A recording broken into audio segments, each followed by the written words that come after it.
One of my go-to sources for information and thoughtful analysis on today's youth culture is social psychologist Jonathan Haidt. In his newest book, The Anxious Generation, Haidt offers insights and practical responses to the mental health epidemic sweeping through the population of children and teens. I've invited a group of youth workers who have read Haidt's book to a roundtable discussion about our kids, mental health, Haidt's insights, and Haidt's 4 simple rules for remedying the crisis on this episode of Youth Culture Matters.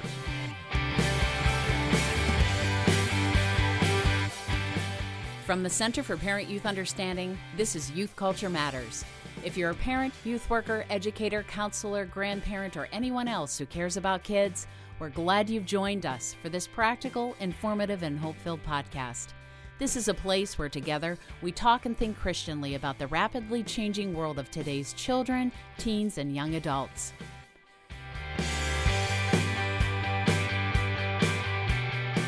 Well, welcome everybody to another episode of Youth Culture Matters. I'm Walt Mueller here at the Center for Parent-Youth Understanding, and today I'm pretty excited about the conversation we're going to have. We've had a few roundtables in the past with youth workers, and we have this great crew of research fellows here at CPYU and other folks who are helping us. Some of them have joined us today, so as I look at my Zoom screen, everybody's face is smaller because we have a larger group here today, and I'm excited about that. We're going to talk about a book that's gotten a lot of press since it came out just several months ago.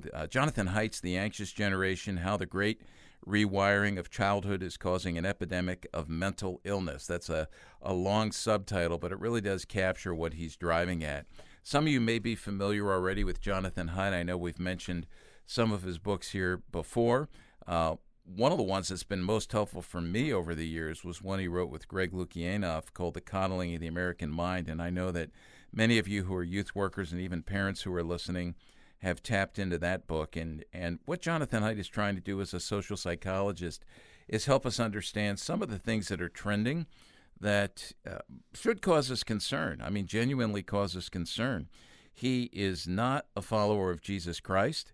But he speaks good sense, and I find that in the book. There were a couple of things that, were a bit troubling as I read, but overall, for me, I think the book's been very helpful, and so I wanted to invite these friends on to hear what they have to say about it, and maybe how this book is helping them understand how to best bring the light of God's Word to bear on this mental health epidemic, and especially as it relates to anxiety. So let me tell you who's here. As I look across the screen, Katie Schneider is our newest CPYU Research Fellow, so she's here with us. Gary Trumfio, who's been on before, Jason Engel, and then Mike Terry. And then we allowed a straggler to come in on this one, Kyle Hofsmith, who we have not admitted to the Fellowship of Researchers. But most not of you a know research Kyle, fellow. right? Most of you know Kyle because Kyle hosts our the Word in Youth Ministry podcast, and if you haven't checked that out, you should. And Kyle, I just want to say, the last episode that I listened to, and I'm sure there's going to be more that are posted on the website by the time this episode of Youth Culture Matter drops, but that one that you did on paper, on Bibles, paper or screens, was just awesome. Yeah, great. I think that was the one we titled something along the lines of physical Bibles or Bible apps in youth ministry. Yeah, so, and that relates to what we're talking about today, because one of the great concerns is when you're reading the Bible on a screen, the temptation is always, right, to have multiple windows open and be flipping through your social media and back and forth with this and that. And that creates anxiety, and so everybody listen to that. The Word in Youth Ministry, you can find that at cpyu.org. And that reminds me, anything that any of these folks mentioned today, or resources, articles, that sort of thing, Chris Wagner, who's here in the studio, will be sure to post on the player for this particular episode of Youth Culture Matters, or the show notes underneath the player, links to all those things. So listen, before we jump into the book, I'm loving getting to know these folks over the last few years. There's a real bond that's forming between them as well. It was fun to see them at last year's Northeast Youth Ministry Summit, just connect with each other, and now they're texting each other, and I'm privy to that. At least I think I am for most of it. But it's fun to hear them support each other and encourage each other. Real friendships here. But we still have to get to know each other better. And so I thought, since I had a couple of listeners to the podcast say, hey, I love it when you do those questions where we get to know the folks you have as guests. And so I thought I'd throw out a couple of questions this time around. So this is one I used to use with students when I would go in and talk to students about evaluating music and media. If I was with a small group, maybe up to 30, we'd sit together and I'd say, all right, we're going to go around real quick. Everybody, take 10 seconds. Imagine I have in my back pocket this machine that just spits out free concert tickets to see anybody at any time, living or dead. Who would you want to go and see in concert? So I'm going to throw that out to you folks. We learn a lot about people when we learn about their music interests. And so you don't have to Christianize this either. You don't have to, throw out a Christian band. Let's be honest here and talk about all the devil bands we'd like to listen to, perhaps. I don't know. So who wants to go first here? Well, let's call on Kyle. Oh, thanks, Walt. I was hoping Mike Terry was going to go first, but I'll take the responsibility. He needs time to think. He needs time to think. By the way, I hate icebreakers. I never do icebreakers in my youth group, but I'm happy to do one because you've requested today. All right. If I was today to pick one band to see that is either currently active or in the past, I think it'd be fascinating to rewind back to the 70s and go to a Beatles concert, preferably in England, across the pond. I think their music has shaped so much of our culture today and people of the past, which has then shaped where we are today. So I think it'd be fascinating to experience a Beatles concert with many, many people there. That's good. And I'm going to say, Kyle, sometimes icebreakers, you should do them because they can be educational, because I need to correct you. The Beatles had broken up by the 1970s, so you were not seeing... Are you sure about that? Yeah, I am. I was at the bus stop when John King came to the bus stop. And I think it was either 69 or early 70. He came to the bus stop and he announced to us the Beatles broke up. And I could hardly go to school. It was devastating. I guess I need to pass to Mike Terry. Yeah. Done. Yeah, that's good. Done. All right. And you guys, by the way, feel free to correct me when I'm wrong, which I know you all do. So. Okay, I choose Mike to go next. Oh, okay. This is good. We're playing tag. Yeah, well, we do have a separate group chat that we just talk about you in. So just want to let you know. Yeah.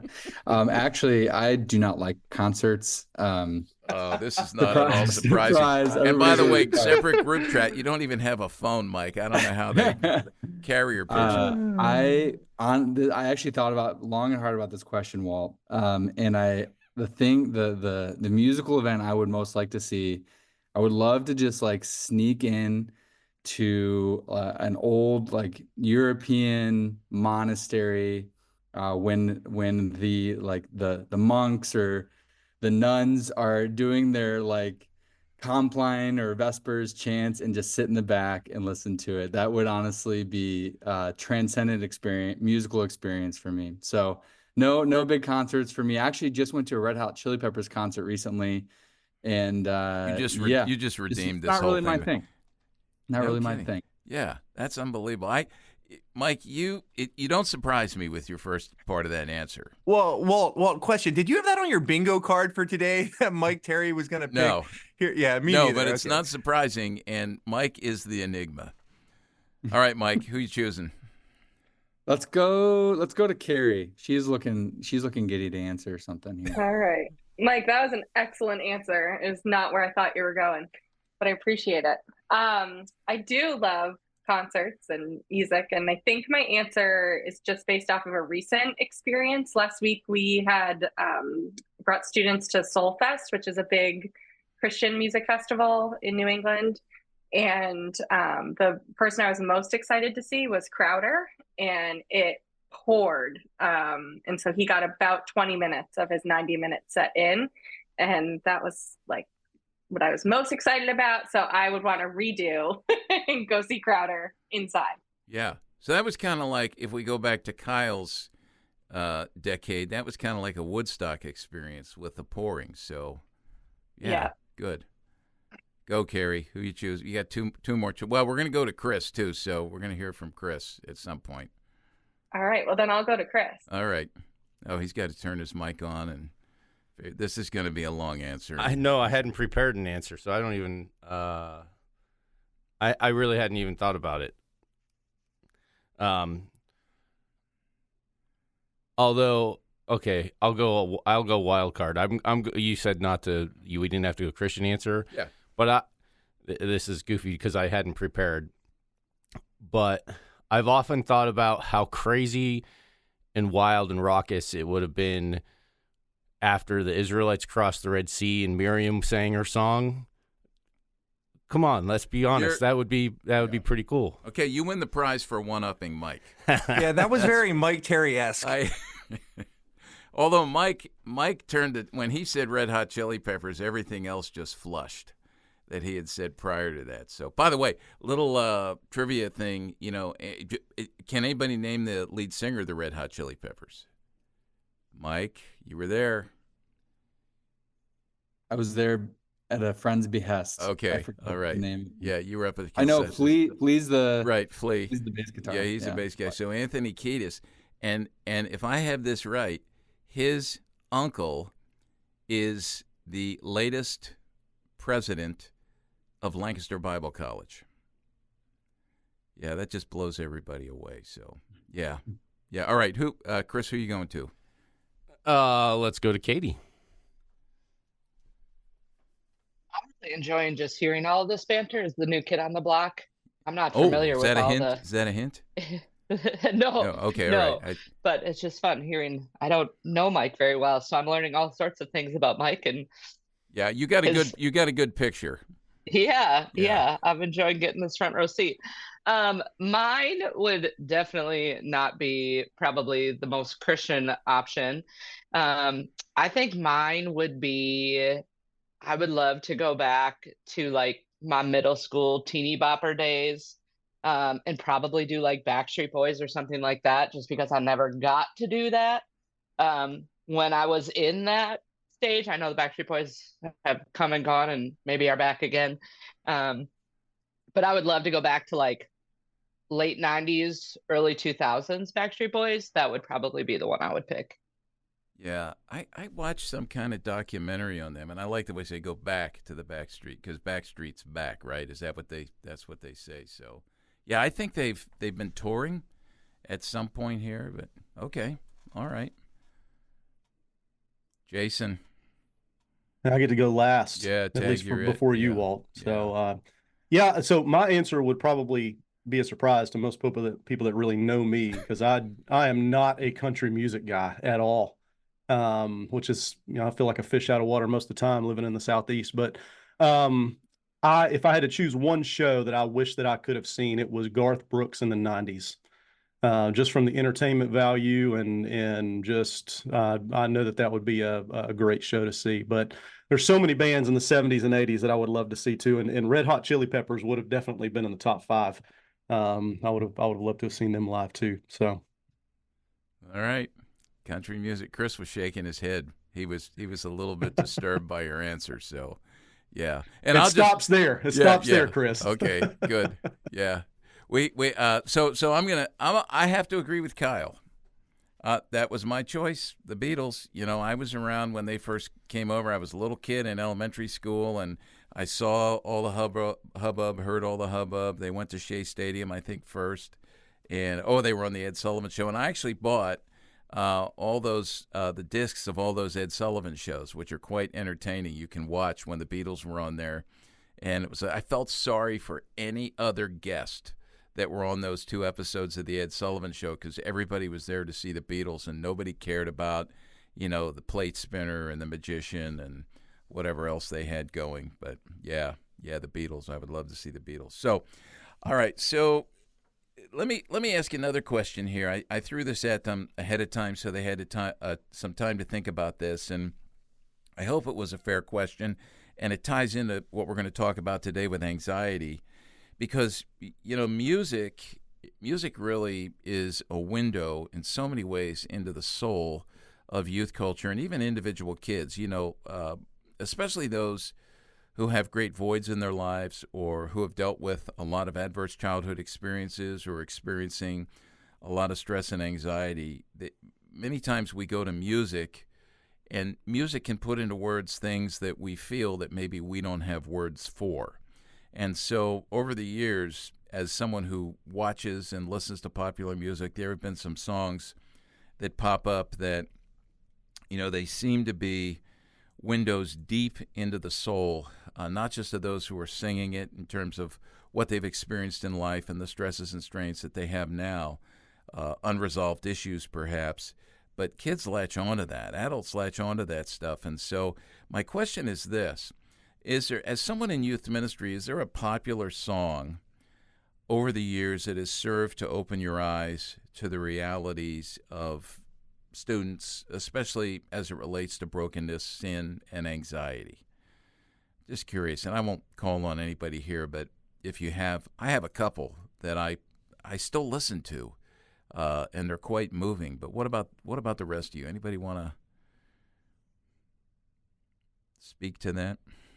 He mentioned one, the one in the book that I think has had the most profound impact on me, and that was the Olivia Rodrigo song. I can't even remember the title of it, but it just has to do with her relationship with her phone, relationship with social media, and I think it captures so well probably what most young people are feeling on a daily basis. And I think certainly that's a song that resonates with young people today, but it also just exposes the underlying feelings that everybody else doesn't see, I think, is what's powerful about the lyrics of that song. Yeah, so that one's Jealousy. That's the song. Yeah, that's a good one. One that came to mind for me, at least with our students, I think probably all students, Taylor Swift is kind of like the go-to culture setter. And it's interesting, this song came out in 2022, so it's 2 years old now, but there's a song called Karma that was on one of her popular articles or songs. And I was looking through the lyrics this morning, thinking about this question, Walt, and it's fascinating. The one chorus says, "Karma is my boyfriend. Karma is a god. Karma is the breeze in my hair on the weekend. And then karma is a relaxing thought." And to me, it was just fascinating as we think about this anxious generation that in the midst of a song, Taylor Swift would just throw out there this idea of a relaxing thought. And I think it just points to something greater happening here. But that was what I was thinking about. What about the rest of you? Mike, do you have one? Yeah, mine's actually kind of interesting because it's a Christian artist. I don't know if anybody listens to Chris Renzema. I don't know how to say his last name, but he's interesting because he's got some really, I would say, I love his music. I've really gained a lot from his music, but a lot of the themes of his songs are about the anxiety and the exhaustion of his own heart. And it's very much similar to the Psalms in the sense that he takes this sort of anxiety and this exhaustion and this desperation to God. It's very hopeful in that sense. His music's very hopeful, but the primary theme and the popularity of these themes, I think, is telling in that they're all centered around, they're more introspective and they're more based on his own experiences of not living up or not finding the peace and joy that he wants and feeling tired of trying to find that peace on his own. And so I think it's interesting that even in the Christian world, these themes are more downward looking in the sense of looking at our own experience and emotions and feelings and stuff. But his is hopeful. It's I would recommend his music in a lot of ways, but even just noticing that trend. That's good. Good recommendation there. When I first saw this question, well, it wasn't even a specific song that came to mind, but actually entire artists that really focus in on, especially like the loneliness of this generation, like Billie Eilish, Noah Kahan. I think a lot of their music focuses on that. And even like Kyle said with Taylor Swift, and the amount of music that also relates to like alcoholism or turning to these other, substances or things to fill that emptiness has just been eye-opening to me, especially this, I don't know, like Billie Eilish's new song of Birds of a Feather. I don't know, that's come out recently. It's just about this like deep longing for, wanting to have that connection with someone And I think that anxiety stems from that loneliness a lot of the time. So that kind of this entire like genre of music has stuck Yeah. out to me. And that's good, Carrie, because that's an indicator of why it's become so popular. It resonates, resonates with people. Yeah. Yeah, I would say I kind of was thinking similarly to Carrie in that, like, there wasn't one specific song that jumped out, but even as I thought about um, a lot of the music that has come out within the last few years, to me, a lot of it just feels very angry. Um, like, there's obviously a deeper wrestling happening for a lot of these artists, and like you were saying, Walt, people just resonate with that. Whether they're angry about, a relationship that ended or something like that, there just seems to be a lot of like just anger. And I know a lot of times that can be like a manifestation of anxiety.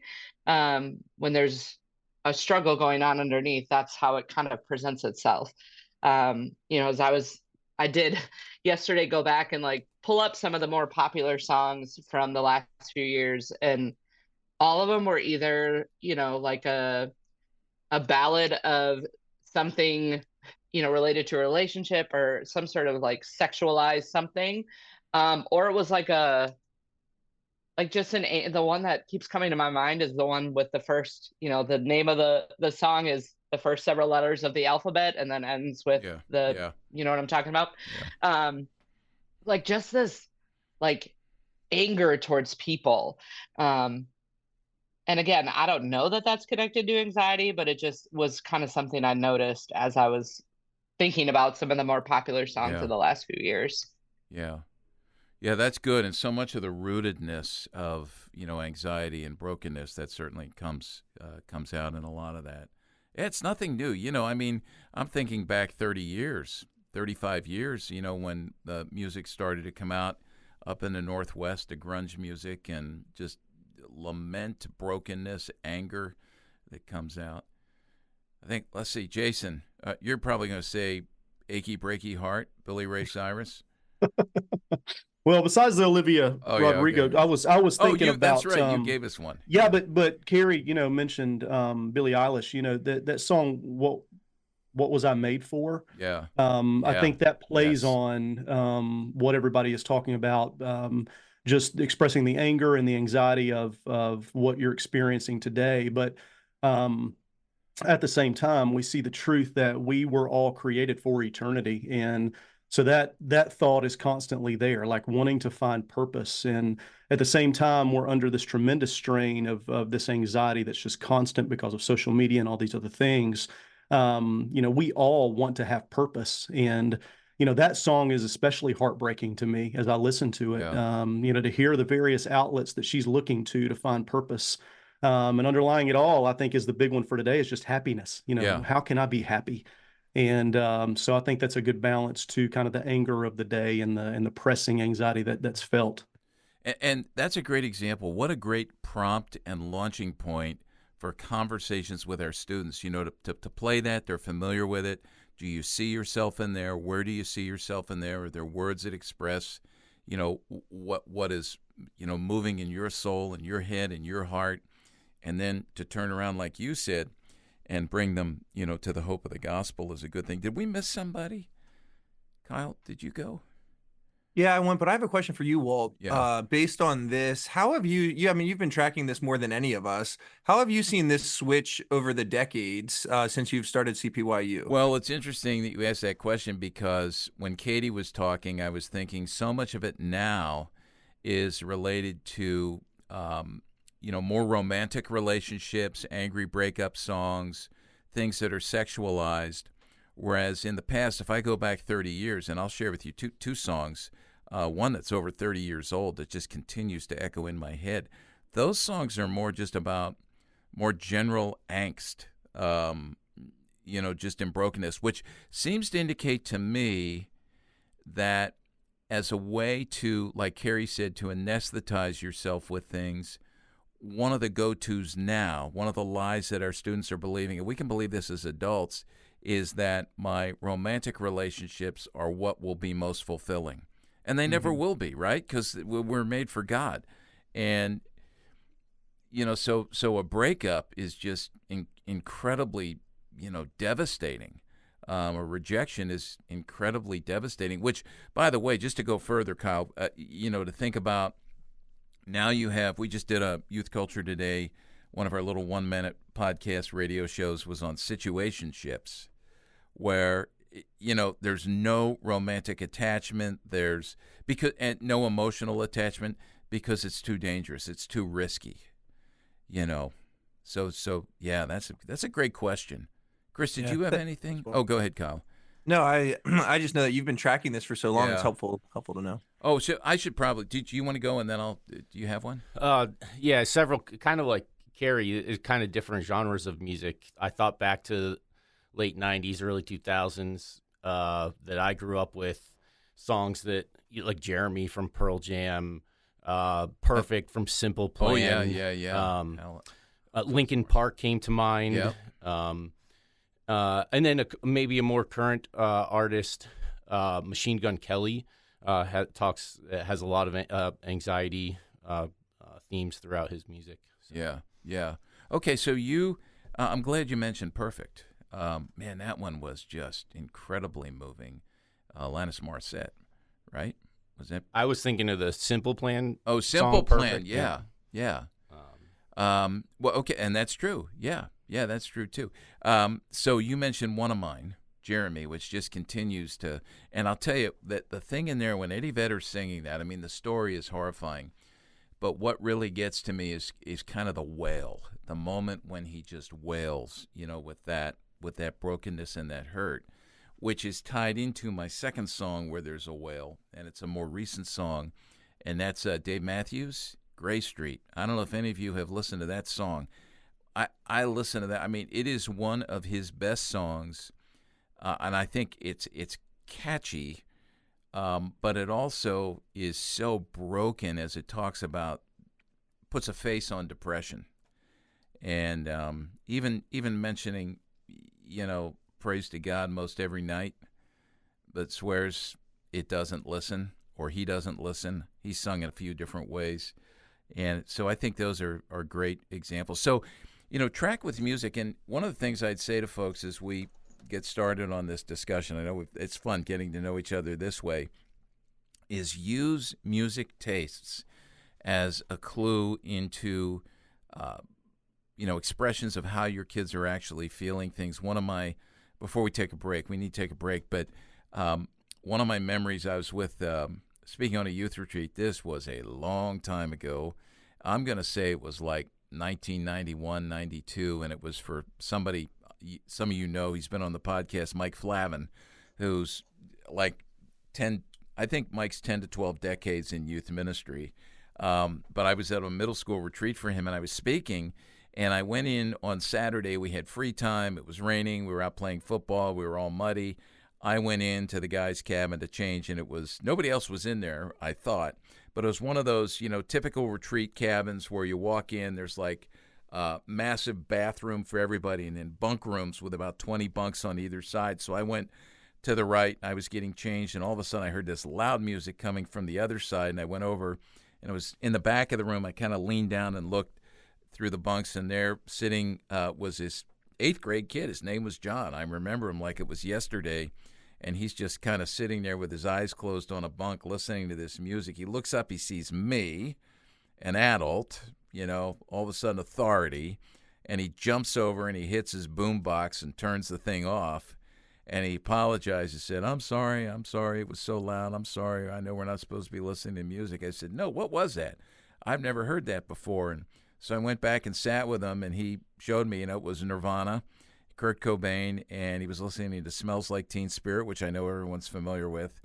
And I asked him this question. I just learned this is a good question to ask. What is it that draws you to that music? And he very quickly said, that guy's singing what I feel. That guy's singing what I feel. So use music and music taste as clues to this. All right, we're going to take a break. We're going to come back, jump into a discussion about The Anxious Generation, Jonathan Haidt's book. how the great rewiring of childhood is causing an epidemic of mental illness. We'll be right back.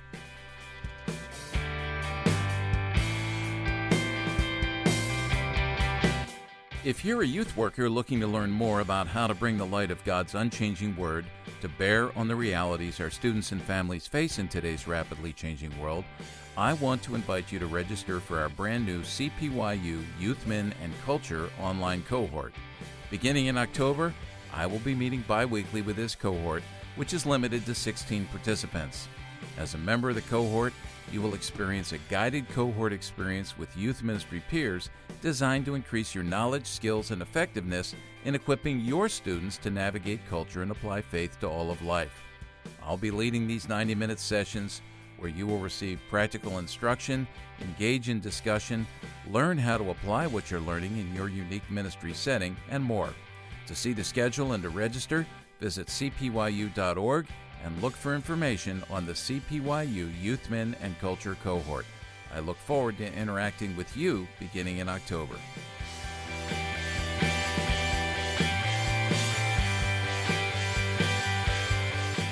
Well, welcome back, everybody, to Youth Culture Matters, and we're going to continue our discussion here, our little roundtable with some youth worker friends about The Anxious Generation, Jonathan Haidt's book. And if you haven't read it, let me just say very quickly, he has a basic thesis in this. He says that we've gone through he calls the great rewiring of childhood. And he says that with the advent of the smartphone and the way parenting has changed and just life in this world has changed, thanks to technology, we have moved from what he calls a play-based childhood into a phone-based childhood. He said that transition was not complete until the mid-2010s when most adolescents had their own smartphone. And he says, I use phone-based broadly to include all of the internet-connected personal electronics that came to fill young people's time, including laptop computers, tablets, internet-connected video game consoles, and most important, smartphones with millions of apps. And he says that there are two trends that have accompanied this rewiring. One is the overprotection in the real world. In other words, as parents, as a culture, we've become overprotective of our kids. I know we've talked about this in the past. Less free play, less time outside, less time interacting with real flesh and blood human beings. And then we jump into the second trend, which is immersing ourselves in technology. And he claims what it is, and I think we would all agree, it's underprotection in the virtual world. And, basically parents are throwing these devices at their kids and just saying, go ahead and use it. We all know based on and I know there's, disagreement with the data, what's actually accurate. Is it 6 hours a day kids are engaged with screens? Is it 8 hours? Is it 9 hours? Whatever. It's too much.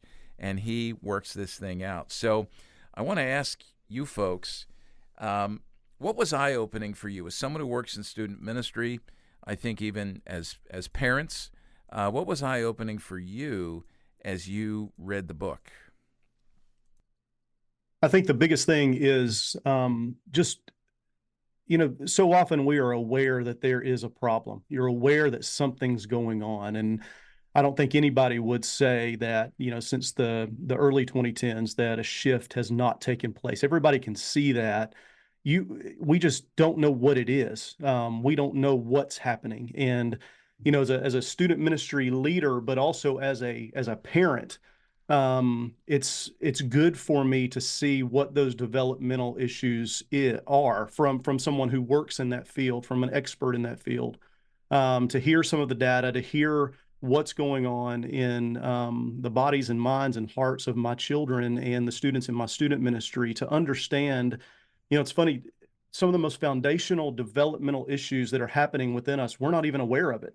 And until you put some flesh on that and understand that these are the issues that are taking place, these are the things that are happening, we cannot be intentional to see that happens in a healthy way. And, it was eye-opening to me to understand, even in the throes of parenting right now, when I have two teenagers in my home and a preteen in my home, to understand what exactly is going on in their bodies and minds, and to understand that as a parent, I'm going to be held accountable before God, that I need to know what these things are. And I need to be intentional. And so often, I think sin causes me to drift out of that intentionality, to just, to just try to get through this season rather than be the parent that I need to be the leader that I need to be during this season. So, for me, it was good just to hear the ins and outs of those developmental issues, to even know what's going on, to see why this is harmful. And I think that parents need to know that. And it's driven me to now make sure that those parents around me are aware of these issues. It's so crucial, I think, in student ministry and in parenting, that we just know what those developmental issues are. So that was good for me. And it was also eye-opening to see what those things are. I love that, Jason. And, it makes me think about, how we see something's off, right? And this can be physical in our own bodies. It can be, something in our homes where we hear a noise, smell a smell, something's off, right? And immediately, we don't ignore it. Well, if we ignore it, to our demise. And that's not a good thing, but we say, okay, let's name it. Let's find out what it is. Let's name it so we can deal with it. So I like how you said that. And this is one of the things. This is what makes reading Jonathan Haidt so hard for many people, because now I have to face it, right? Because I see reality, now it demands a response. Yeah, I was just kind of piggybacking off of Jason. I think the two major gifts or strengths of the book is that, like Jason said, he puts language and a kind of framework, a social, psychological sort of framework, and spiritual as well, which is it's an interesting dynamic with Jonathan Haidt that I'm fascinated by. But he puts a framework in sort of summarizes, I think, some of the core issues that we all feel and experience and put language to. I'll give a quick example. As soon as I started in student ministry in 2019.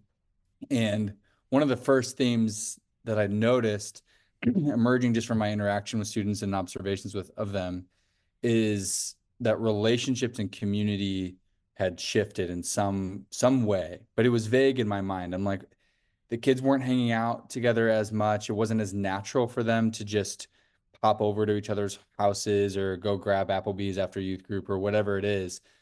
And it was more of a chore. And I didn't know if it was contextual to our church or what was going on. And I learned over time to know, as I was talking with students, this was happening in their schools. It was not that students are totally disengaged from each other or anything like that, but there was a shift. And he has a whole set on one of the four foundational harms is just that social deprivation that happens with phones. And he just breaks that down with graphs and puts that in a framework of sort of psychological and social development. So that just is so helpful as someone who's leading ministry, to put language to it, to point parents to it, to point students to it, and capture in that way. The other thing that I think is really helpful about this book, if you haven't read it yet, is that he provides sort of actionable things at the end. Now, how easy these things are going to be that's obviously going to be the case study, I guess, on this. But his sort of framework of collective action problem and collective action solution, I think, is actually really crucial. If you talk to parents about phone use, they all sort of see the issues. They all are struggling with their own phone usage, but also obviously that of their kids. And they all say something similar, but like, we can't take them away, or we don't take them away because their friends have them, or that's how they connect, or whatever. And so the fact that this is very much a networked kind of communal issue, where we need to think about it communally, I think is hard for us individualists, Americans. But I think Andy Crouch was actually onto this. He wrote a little book called The Tech-Wise Family years ago, and he kind of says the same things. Like, if you're going to tackle this problem, you need other families, probably in your church or in your communities, neighbors, who are going to do it with you, so that you kind of have a strength in numbers in that sense, and people to lean on and to build community around resisting and subverting this culture that we're in. And so I just think that his gifts is summarizing and putting language to in a really clear way, but also providing actual actionable steps that schools and families and churches can take to combating it. Mike, I like the way you say that these solutions are networked, because everybody's afraid to take the first step. I don't want to be the one to cut my 16-year-old daughter off from her friends. I don't want to be the one to have my 17-year-old son or my 10-year-old son, let's say, being the only one in their school without a phone. I don't want my kids to. Now that's all driven by good intentions, but I'm not sure that it's really wise. And we certainly know it's not best. I mean, as the data comes in, and you mentioned how he has graphs and charts, and he leans into a lot of the research, which is so helpful, we're seeing that there is this spiraling down. So I wanted to just quickly mention, because you talked about some suggestions he made, there's basically 4 that he outlines right at the beginning of the book. And it's interesting because the book came out, obviously, months ago, and now we're in the season where school is starting, and I'm seeing more and more announcements of schools that are taking some of these suggestions, at least one of these suggestions, very seriously. So here are his 4. No smartphones before high school. He says only give basic phones, in other words, phones with limited apps and no internet browser before ninth grade. So no smartphones before high school. That's number 1. Number 2, no social media before 16. He writes, let kids get through the most vulnerable period of brain development before connecting them to a fire hose of social comparison and algorithmically chosen influencers. I mean, that's brilliant. It's so good. Number 3, phone-free schools. In all schools from elementary through high school, students should store their phones, smartwatches, and any other personal devices that can send or receive texts in phone lockers or locked pouches during the school day. That is the only way to free up their attention for each other and for their teachers. By the way, with number 3 there, it makes me think about, laws, law enforcement, policing, that sort of thing. When we get to the point where we can no longer police ourselves and we don't have the discipline, the self-discipline to police ourselves, then we need, somebody on the outside or something on the outside to keep us from crossing lines that we just can't ourselves not cross because of a lack of self-discipline and commitment. And that's what these phone lockers are, these locked pouches.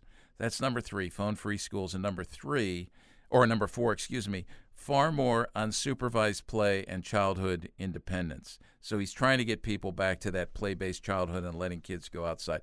By the way, I got to mention this. And Chris lives in my neighborhood, so I don't know if you've seen this, Chris, or not, but up in the new section up at the top of my street there, I say new, it's been there 15 years. Yesterday and the day before, I drove through there probably 3 or 4 times.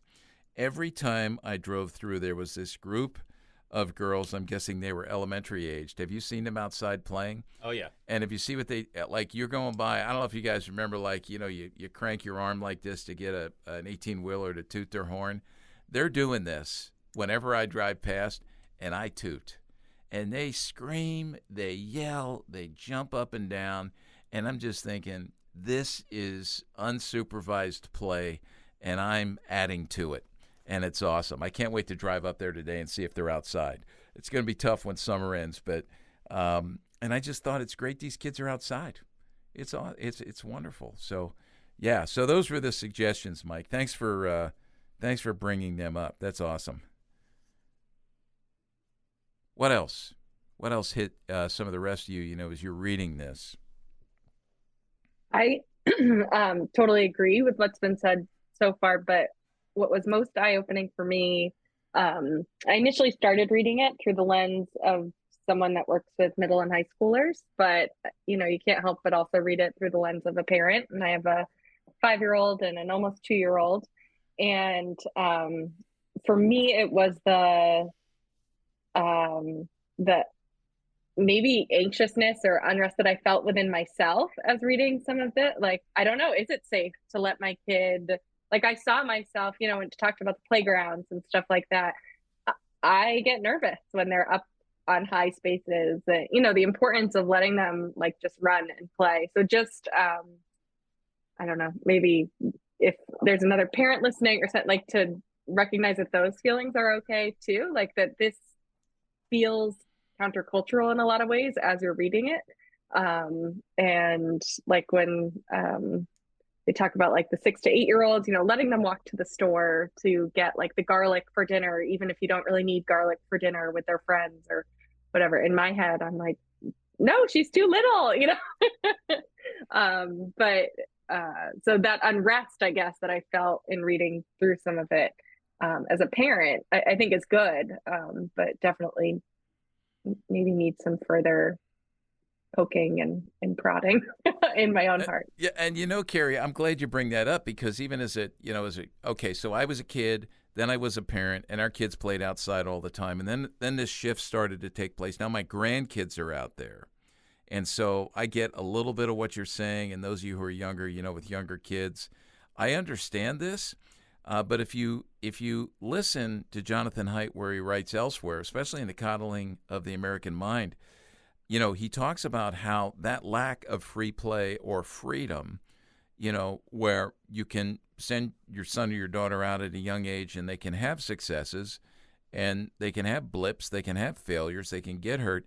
He would say, they need to have opportunities to fall out of a tree, because that's what builds resilience. And, what's happened is, because of this coddling, we've not only created this anxiousness, but we've replaced as well the very things that historically have served to build resilience and facilitate socialization one to another or with a group. We've now replaced it with, as Mike was saying, these devices that, and he lays this out pretty well in the book, that just cut off that communication. And so this is where it's quite compelling when you read it, because you see the symptoms, and he's helping us, like he's naming it now, and he's saying this is what's there. I was so glad you said that, Carrie, because I had a lot of those same thoughts. I have a toddler at home, and reading, let her walk even down the block to go somewhere. I'm like, but there's a really busy street at the end of our block. I don't want her walking down there. So I appreciate you saying that. I think just overall, what really stood out to me is just how pervasive this issue is, if that's the right word. I know he's kind of targeting Gen Z in the book, but, talks about how even the younger millennials, which is where I land, down through even as Gen Alpha is coming in. And I see it even in my toddler, who gets very little screen time, just how pervasive. This isn't just our teenagers can't put their phones down. It's our teenagers can't put their phones down because the adults can't put their phones down, who are then giving it to even younger and younger kids, who are getting addicted earlier and earlier. And again, it's not just put your phone down. We're running into issues of kids being addicted to these devices. It's physically rewiring their brains for them to crave and want more. It's causing sleep deprivation. It's causing, Mike was hitting on some of the social development issues. In chapter 5, he talks about all these 5 harms. And I know we've hit on several of them already, but this isn't just like a little we just need to get kids better on their smartphones. There's a lot more to it than that. There's whole child care that needs to happen. And I think a lot of it too, and again, Carrie talked about it, I think Jason talked about it, examining our own hearts, because I know I'm just as guilty, especially if I'm stressed or if I'm anxious about something. Like, my natural is to let me just slide into my phone for a little bit and play a game or scroll Instagram or whatever. So if I'm wrestling with that as an adult, how do we help our teenagers or even our preteens and our younger kids wrestle with some of these things so that it doesn't grow into the addiction, the sleep deprivation, all of these things as they get older? Yeah, that's so good. Kyle, I'm thinking about you. Isn't your staff at your church reading this book together now? Yeah, we're reading it, and we discuss it every other week. How is that? Has that been eye-opening? I mean, you're the one who's face-to-face with students. I know several others on your staff work with students full-time or with children full-time.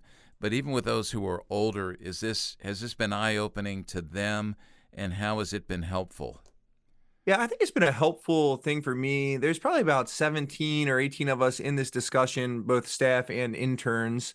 And then those of us who actually work with the students, we're discussing it. But a lot of the other pastors and ministry workers on our staff have kids who are in the youth group.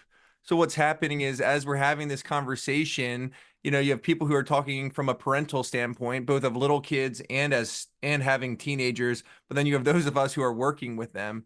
So I think it's been eye-opening in many ways, but it's been a good reminder for me, and maybe for those who are listening to this episode as youth workers, just to remember we see the kids, for a few hours a week, and the parents see the kids for many hours a week. So it's been a good reminder for me that we need to see from both perspectives. Yeah, and what a good practical suggestion, as you guys do this at Old North Church, as you're reading through this together, that perhaps this is something we could do with our church staff. Youth workers do that. Maybe it's just something you do with your volunteers. You get them reading, you get them talking. It'll be a great kickstart for how to talk about strategies, which we're going to hit on here after the break. And I'm going to pick the brains of these folks about, how are you addressing this in your ministries? Or it's something you could do with parents as well. Parents can run a parents discussion group, make use of social media, something like Facebook. We have a devotional group at CPYU that connects, every morning there's at least one post there, and people can interact as they read Alistair Begg's Truth for Life, Volume 2 together. But do that. One thing I want to mention before the break, a resource, and Mike, you mentioned Andy Crouch, right? TechWise Life. So we'll include a link to a video. It's about an hour long, and it's actually a moderated discussion as part of I believe it was the Veritas Forum. We'll get that right somehow, some way. Maybe Chris can check that we can check it during the break. But the Veritas Forum, there's a YouTube video of a moderated discussion between Andy Crouch and Jonathan Haidt, and it is fascinating. We did last year a class on social media and technology for adults and parents at our church. And during one of our 12-week sessions, that's what we did. We had students in there as well, and we showed that video, and then had people go home and talk about it. But it was very, very good, very eye-opening, very helpful. So we'll include a link to that. All right, we're going to take another break. We're going to come back. We're going to get into some practical guidance on how in youth ministry we don't just name the issue, but we respond. And we respond biblically. We bring the light of God's Word to bear on the realities that exist. And we certainly want our kids to experience a life void of anxiety, at least at the level that they're experiencing it now. We want to see that diminish. So we'll come back and talk about that.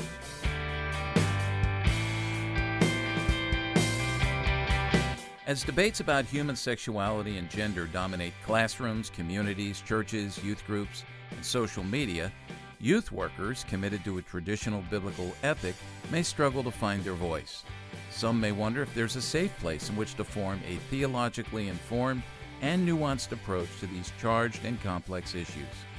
I want to invite you to join me, Walt Mueller, and Dr. Duffy Robbins of Grove City College for an intensive multi-day symposium to deepen your own biblical and theological foundations, to broaden your apologetic for affirming the goodness of expressing sexual intimacy within the bonds of marriage between a man and a woman, and to strengthen your pastoral skills in helping children and teens live out biblical truths on sex and gender.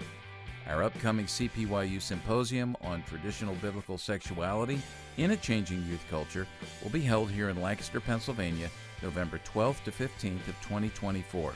Registration is limited to just 25 participants, so you will want to reserve your spot soon.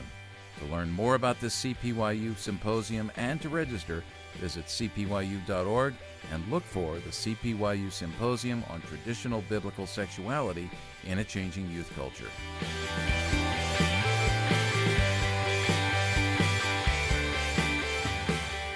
So during the break, I was thinking about how we address this issue of anxiety. And if you think that the scriptures or the gospel do not address the issue of anxiety, you're thinking wrongly, because we've done seminars here at youth ministry conventions and at churches and conferences, training things.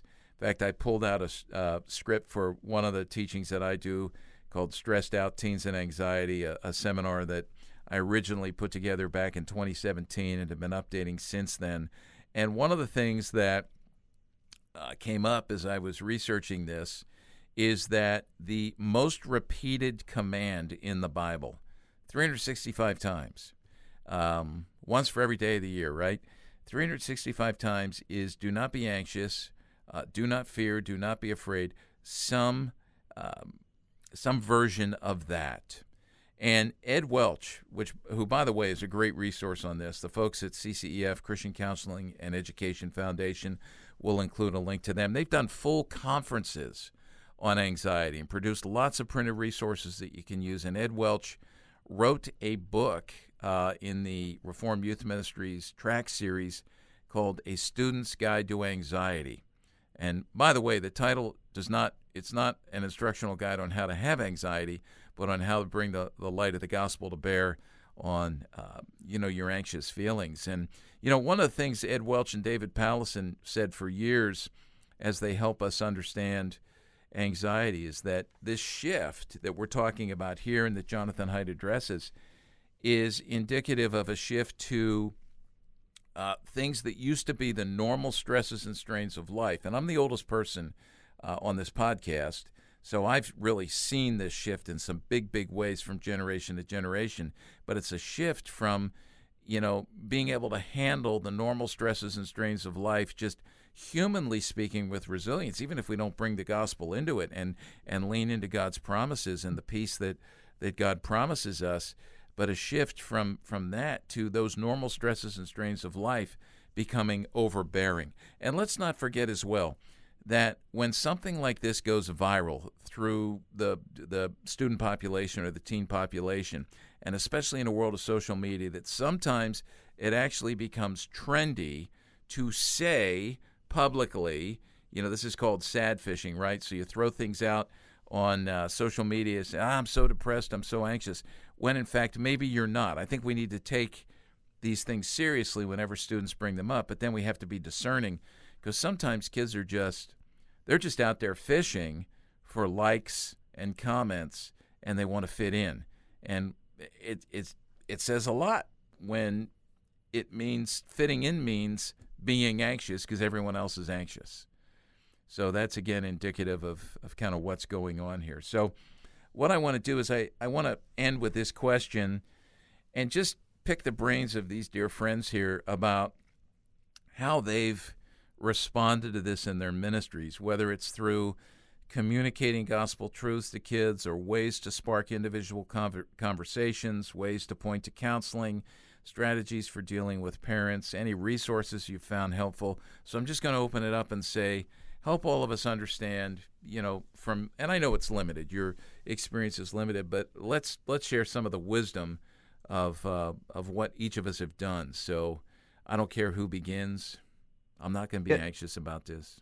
Well, one thing that I find interesting, about a third of the way through the book, he has statistics about teens engaging in adult activities. So since the 1970s, the percentage of high school seniors who have drank in alcohol at some point, who have worked, who have a driver's license, or who have had sexual intercourse has went down drastically. I mean, like the graph is just all downwards. And so even as like socially conservatives, people would look at this and say things are actually moving in the right direction, right? Kids are drinking less, kids are having sex less before they're married. This is good.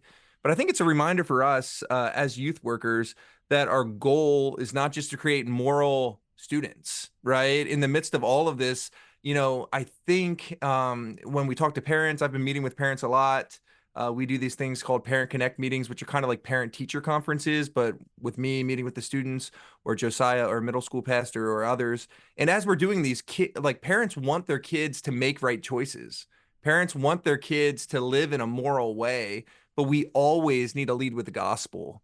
And so just because as technology is rising, kids are doing less things that might be labeled sinful, I just think it's a good reminder for us. We got to lead with the gospel. It would be a loss for us if kids know how to use their cell phones correctly, but don't know Jesus. Yeah. Or if they're doing less adult activities as a senior in high school, but they've never been transformed by the gospel. Outwardly, to the culture, that might look like a win, but inwardly, that would be a loss. Yeah, and that's, as we think about ministry, that's purely behavior modification, right? Yes, that's Behavioral right. conformity, which can be that can be summed up by a young person to make their parents and make the other adults in their lives who are watching, feel better or more at ease.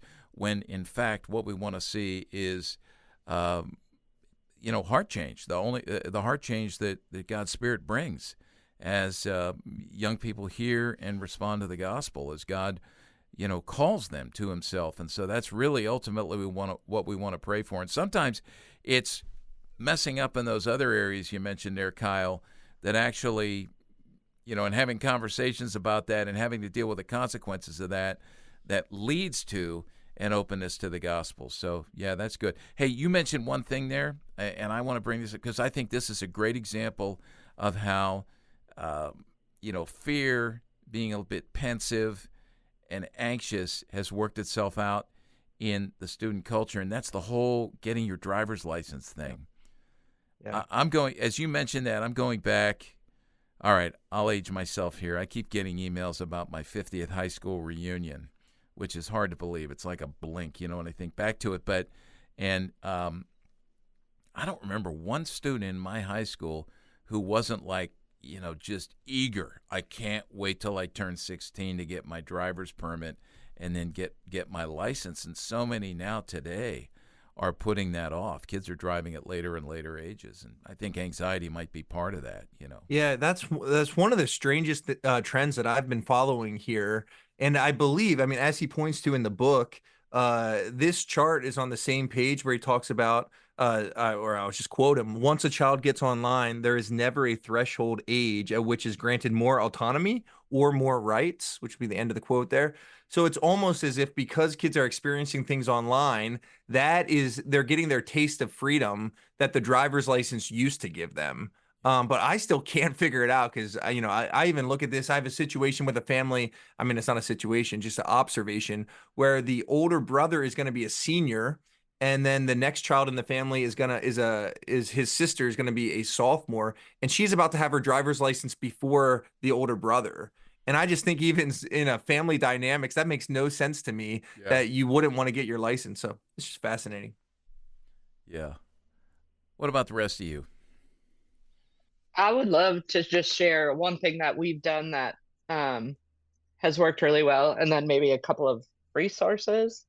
One of the things that we've done a few times over the last several years is like small group book discussions. There's several really good. Walt, you mentioned Ed Welsh. His book, What Do You Think of Me? Why Do I Care? Oh, yeah. Is a really good one to just walk through with students. Even like sit them in your office or at a coffee shop or whatever and just read through that with them. That was a really good one we've done. The track series. I know that CPYU and RYM and a number of other folks have contributed to. Those are really good. Even not just necessarily the anxiety ones, but any of them that pertain to just worldview in general. Right now, I'm going through the biblical view of womanhood track book with a few of the high school girls, just again to help them sort of shape their worldview and be confident in who they are in Christ. There's obviously tons of others, but that's just been really helpful because it generates conversation. And in a smaller group setting, you might get kids to be a little more vulnerable and share where they're struggling. And these books are already giving scripture, pointing to scripture and pointing to the biblical worldview, giving perspective and wisdom through a gospel lens already. So it's, not as much necessarily prep work on our end. So that's just been really helpful for us over the last few years. One, maybe, I guess, two resources I would recommend, especially for parents. We just finished reading, a group of us here, There's a new book by Melissa Kruger called Parenting with Hope. If you haven't read that, I would highly recommend it. It's not necessarily just about like anxiety and how to deal with that, but it's about building a foundation in your home built on the Word of God, on prayer, on being connected to the local church, and just building relationship with your teenager. Because I think if parents can do more of that, we will naturally see some of the anxiety and other issues we've been having kind of slip away a little bit, hopefully. So that was a really helpful book for us, for some of our parents here. And then the last thing I'll just say, one thing we started a couple years ago that's been really helpful, again, not necessarily specific to anxiety, but just around building up our teenagers, is the Pray For Me campaign. Our kids need prayer. Our teenagers need prayer as they are wrestling with all of these different things. They need to just be covered in prayer. So if you're not familiar with that campaign, I'm sure if you just Google it, it's there. I think he's been on the podcast. Tony Souter, Tony Souter's done a great job with that. Yeah, so we've seen a lot of really good fruit come from that, and we've only done it for a year. But yeah, just an extra way to be loving on and supporting our teenagers as they navigate this really difficult season has been really, really cool for us, really fruitful to see. Awesome. Well, I'm trying to narrow down my thoughts. I could so many things as I'm reading the book and just thinking about student ministry, especially. So, all right. So I'm going to bring it as quickly as I can. Offer 3 thoughts. The first one is, if we really believe that it is the parent's role to be the primary disciple maker of their own children, then we as student ministry leaders need to embrace the responsibility that we have to help them do that as best they can. And so this is why it's important that student ministry leaders read books like Haidt's book, and then take that information and give it to the parents in our church, to make sure that they understand these developmental issues, to help them understand who their students are. So it not only informs our student ministry, but we are doing the task that we are called to do, to come beside parents in their home and task of discipleship. That's the first thing. We need to be intentional in that and call parents to be intentional. The second thing is, in our teaching, I think it's so important that we make sure that we handle God's word accurately and well. And a part of that is casting it within the big story of God. Hope is such a central theme that we ought to be holding up before our students all the time. And if we're talking about anxiety, we have to continue to help students see the reality of God's great plan, the truth that He is sovereign in that He is omnipotent in that, and that our hope is not founded upon anything that we experience in this life under the sun. That our hope is fixed on Him. So I think we need to be intentional in teaching that way. And then the third thing is, we are out of our minds if we think that somehow, because of where our culture is, we can follow Jesus without abiding in Him. We have lost that, and we have started to think that it's enough to do our quiet time on the 5-minute app on our phone. And so we have to take the lead, I think, if we're going to help parents see that students flourish without phones, then we have to begin to take those steps in our own student ministries.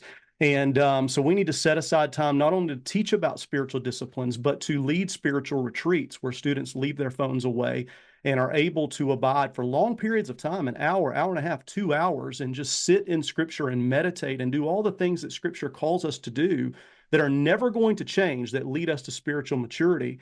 And not only that, but the past couple of years on our winter retreat, we have made that a no cell phone policy, and all of the churches involved have come together and covenanted together that that's the call we're going to make.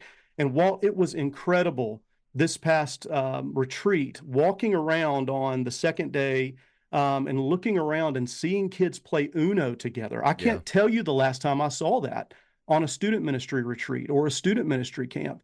To see students sitting around in conversation circles and talking to each other, or sitting at the campfire and relating to one another, to where you have to tell kids it's time to go to your bunks. It's time to go in, and they're deep in conversation. It's the first time I've ever not wanted to tell kids to call it a night.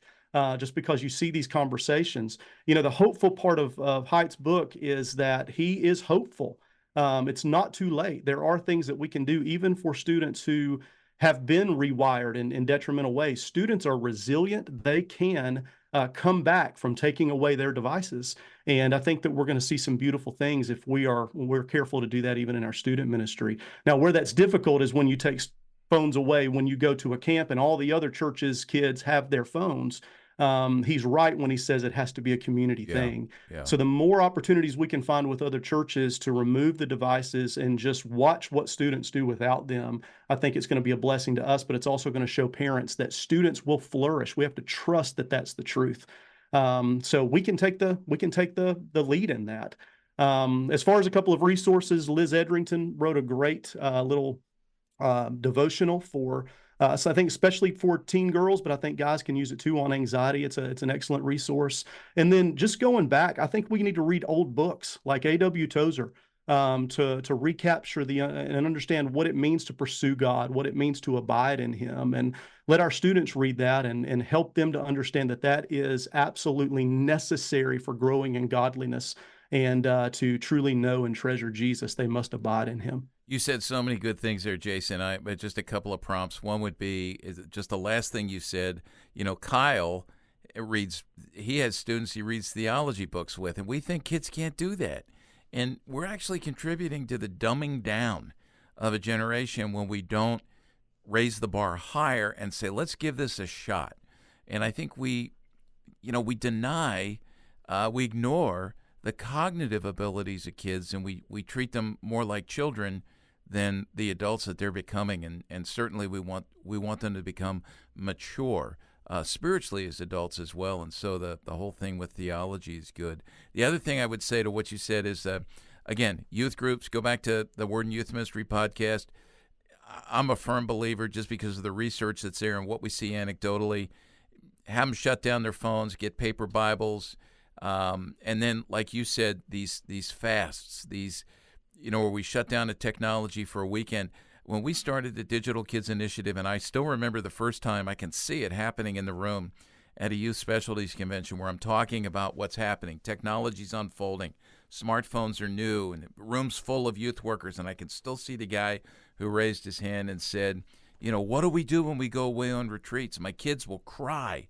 They'll thrash. They'll be hysterical if we cut them off from their phones. And I remember saying, give it a shot and see what happens, because my guess is that within hours or by the next morning, it's like, if you've been eating greasy, fatty hamburger your whole life and you think that's the best that there is, and you take that away and you put a filet in front of somebody, they're going to go, aha. And our kids are made for those kinds of relationships, and so we're facilitating opportunities for them to live into the beauty of what God intended them for. So I love that. Okay, what about the rest of you as we finish up here? Any other good suggestions and ideas? A word for me that kept coming to mind was authority as I was reading through the book, and just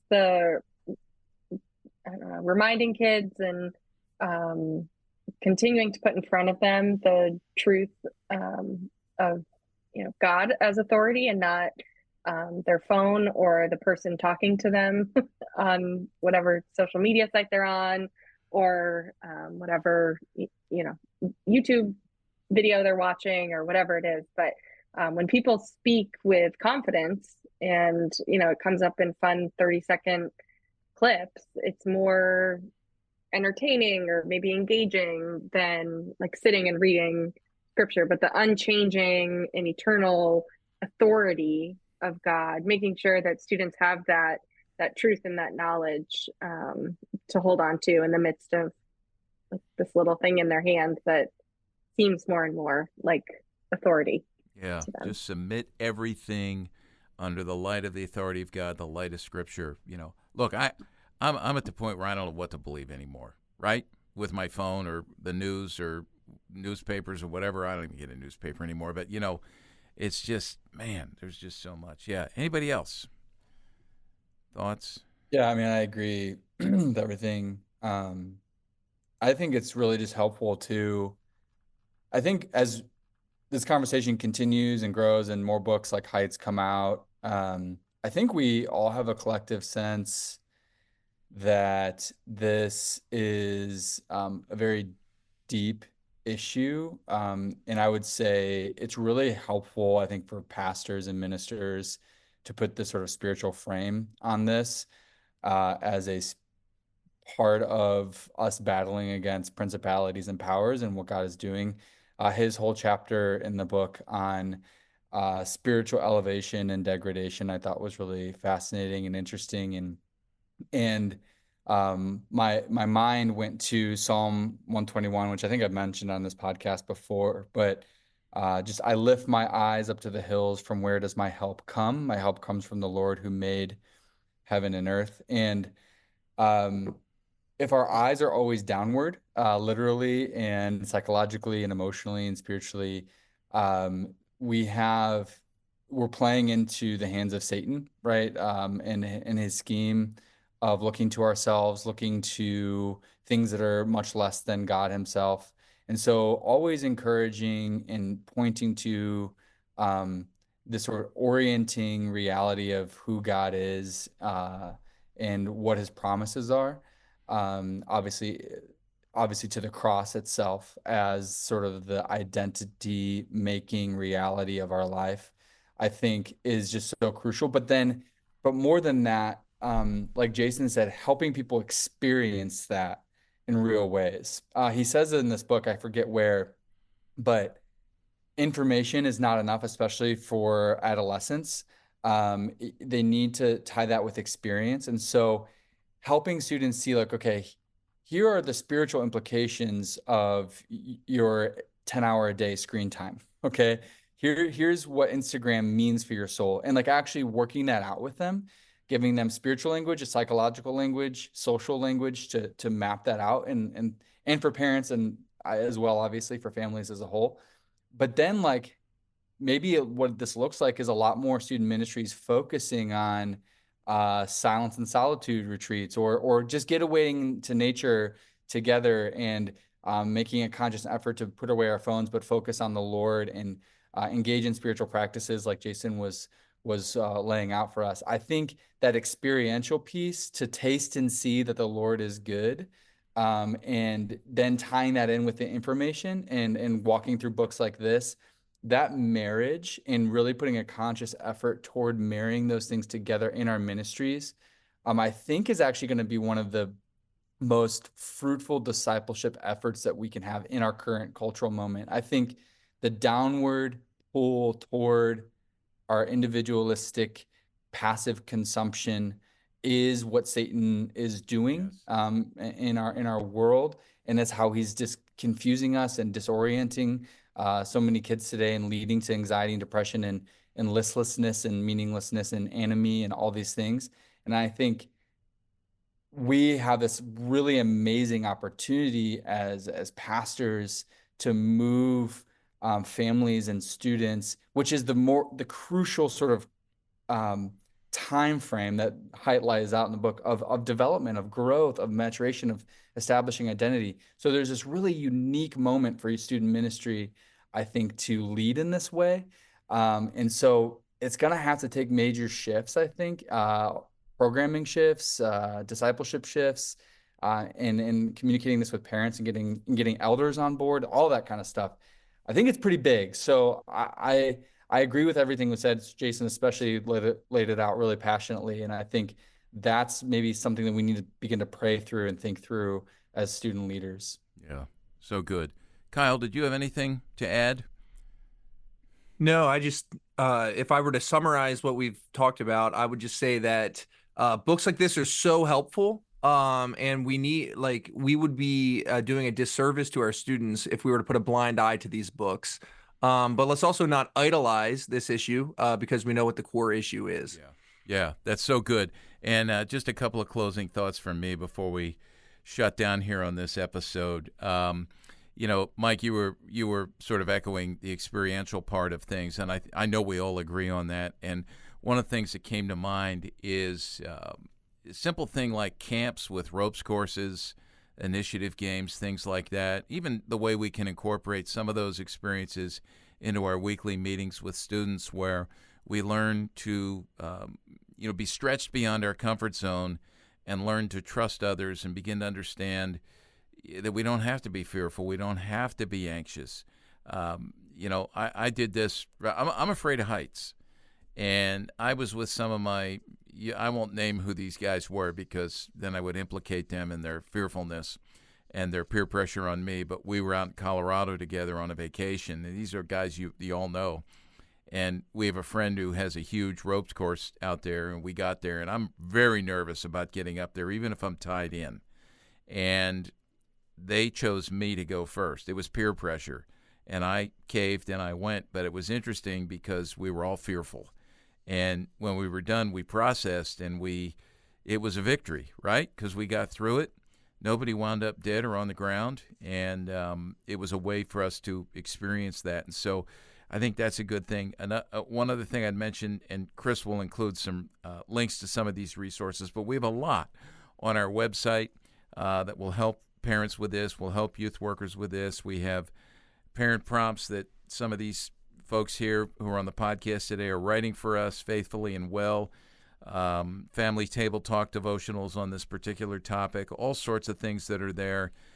We even have a list of, we don't want to diminish the fact that there are, in fact, diagnosable anxiety disorders that need to be treated. And someone would need a counselor, and we want to recommend that. Good Christian, qualified Christian counseling. And so we've got a list on there that will include a link to of some of the symptoms, signs and symptoms of some of this that you might start to see in your kids. And then, I'm just going to end with this because we started by talking about music and, the need to preach the gospel to ourselves. That came together here in a thought. So last week, talk about algorithms. I was out, and I forget what I think I was out walking, and I put my earbuds in, and I went to Amazon, and I started with some old Amazon Music, some old music from when I was in high school and college, the early days of Christian music, and the algorithm started to choose things. And a song came up that I remember that some of you may be familiar with that you might sing. And the artist who was singing it was a guy named Terry Clark. It's a guy named Terry Clark who is involved with what's called Maranatha Music, and they were some of the first ones to put out Christian music. And it was actually a song that, man, it just lit up for me in that moment to just help me with some of my own struggles and fears and my own Christian growth. And I don't even know that, I think it's called He Who Began a Good Work in You. It's that, you're familiar with that? It's from Philippians 1:6, that verse. And I'm sure of this, that He who began a good work in you will bring it to completion at the day of Jesus Christ. And it's that song. And so we'll include a link to that just to listen to music that it gives you a positive message is such a great, great thing. So, well, thank you all. Appreciate you all. I know we're going to have you on again, and love having you on here. Your insights are great. You've ministered to us here as well, and I know it'll be helpful for those who are listening. And for those who are listening, thanks for joining us, and we'll talk to you on the next episode of Youth Culture Matters. Thanks for joining us for Youth Culture Matters, a podcast from the Center for Parent-Youth Understanding. If you'd like to learn more about today's youth culture, visit our website at cpyu.org. And if you have any questions, comments, or feedback, email us at podcast@cpyu.org.